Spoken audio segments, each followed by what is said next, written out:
Look carefully at the world and you will notice something.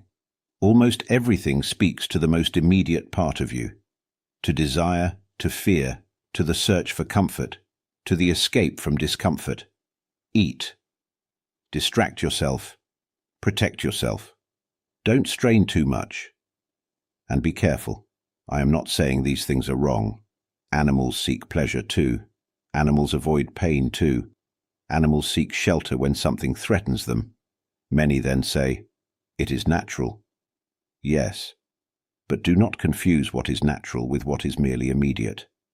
Because your reason is nature too. Judgment is nature too.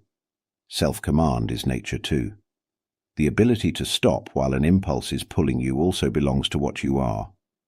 If you follow only hunger, fear, pleasure, and avoidance, you are not living according to nature. You are living according to only one part of your nature, and the most common part, the one you share with every creature that breathes.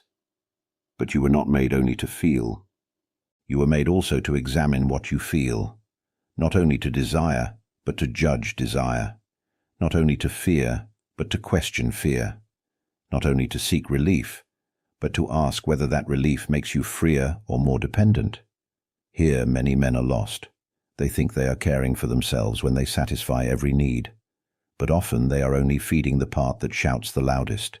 The body asks, fear insists, pleasure promises, habit commands, and reason stays silent. So tell me, if what is fastest in you always rules, what becomes of what is highest? If every discomfort becomes an enemy, when will you practice steadiness? If every desire becomes a right, when will you learn freedom? If every fear decides for you, where is your self-command? Do not despise the body, but do not call a whole man what is only body, impulse, and reaction. The dignity of man begins when judgment appears between stimulus and action. There freedom is born, in that brief space where you can say, "This impulse is in me, but it is not my master. This fear is in me, but it is not my law. This pleasure calls me, but it will not decide who I am." So do not ask only how to feel better. Ask, which part of me am I making stronger?